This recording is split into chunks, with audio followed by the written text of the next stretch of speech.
Hello everyone, welcome to my mini blog.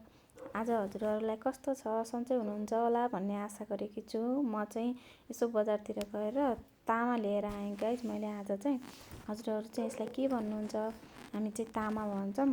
अनि त्यसपछि यसलाई चाहिँ यो कलिलो तामा क्या गाइज। अनि यसलाई चाहिँ बनाउनु पऱ्यो भनेर यसो मसला रेडी गर्दै थिएँ। अनि ठ्याक्कै यता घरबेटी आमा आएर चाहिँ सिस्नोको तरकारी दिनुभयो। अनि मैले चाहिँ यता मसला पिसेर राख्छु भनेर मसला पिस्न थालेँ, मिक्सरमा मसला पिसेर राख्छु भनेर। तर यो सिलौटोको जस्तो स्वाद त आउँदैन है गाइज मिक्सरमा पिसेको मसलाले। त्यही पनि अब के गर्नु, पिस्नै पर्यो है। अनि यसलाई चाहिँ मैले कटौरामा यसो खाली गरेँ। त्यसपछि मैले अब यो तामालाई चाहिँ बोइल गर्नु पऱ्यो भनेको, अनि यतातिर ग्यास खाली थिएन। अनि त्यसपछि मैले यसमा चाहिँ पानी तताउने भाँडोमा चाहिँ अलिकति आइडिया चाहिँ लाउन थालेँ। त्यसपछि यता पानी राखेर अनि त्यसपछि त्यहाँ तामा हालेर अलिकति पिठो पनि राखिदिएँ कि। अनि अलिकति हल्दी मिक्स गरेर उमाल्छु भनेर उमाल्न थालेको है।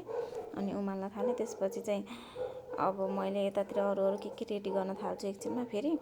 अनि यतातिर अनि यसलाई चाहिँ लगेर अनि अब बसालिदिन्छु कि। एकछिन बसाल्न नै छुटेको छ, एकछिन यता बसालिदिएँ। त्यसपछि अनि अब बसालेको खोइ केही नै भयो जस्तो लागेन गाइज यो त। अनि त्यसपछि फेरि त्यहाँबाट झिकेर अनि त्यसपछि कराईमा फेरि ग्यासमै राखेर उमाल्न थालेँ।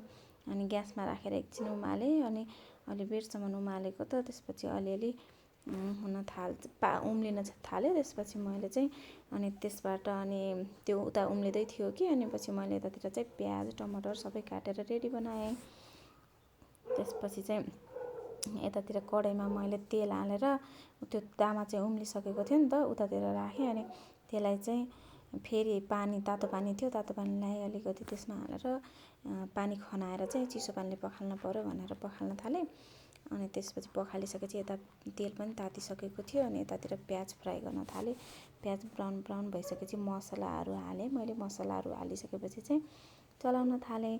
अलिकति त्यो साइडबाट तेल नछोडुन्जेल चाहिँ मिठो हुन नि त गाइस, मसला चाहिँ भुट्न पऱ्यो अलि। त्यसपछि मसला भुट्दै जाँदाखेरि चाहिँ अनि मैले चाहिँ यता टमाटर हालेँ। फेरि टमाटर हालेर चलाउन थालेँ।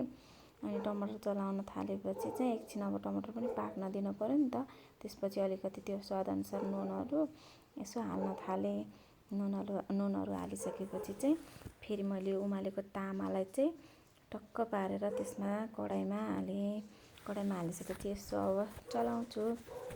के गर्नु गाइज, घरमा भयो है, कति खाइन्थ्यो। यहाँ त अब कहिलेकाहीँ मात्रै हुन्छ यो तामा पनि। तर मलाई चाहिँ कलिलो तामा चाहिँ बेसरी मनपर्छ क्या। त्यो अमिलो तामा भन्दा पनि कलिलो तामा चाहिँ बेसरी मनपर्छ। मेरो बाबुलाई नि मनपर्छ। फेरि बाबुले चाहिँ चरक्कै भुट्नु न भनेर कस्तो कुरा गरेर भन्छ कि भन्न नि। अनि मैले पनि बाबुको लागि भए पनि यसो बनाइदिनु पऱ्यो नि त भनेर बनाइदिएको। अनि यता आँप पनि ल्याएको थियौँ क्या गाई चाहिँ। आँप पनि एउटा मिठो छैन है, कस्तो अर्कै आँप पनि। त्यसपछि अब यतातिर अलिकति एकछिन चलाउन पऱ्यो भनेर निकालेँ मैले। उतातिर दाल पनि अलिकति झान्न पर्ने थियो। दाल चाहिँ माथिबाट झान्न पर्ने छ भनेर मैले चाहिँ त्यसमा तेल तताउन राखेँ कि त्यो डाडुमा चाहिँ।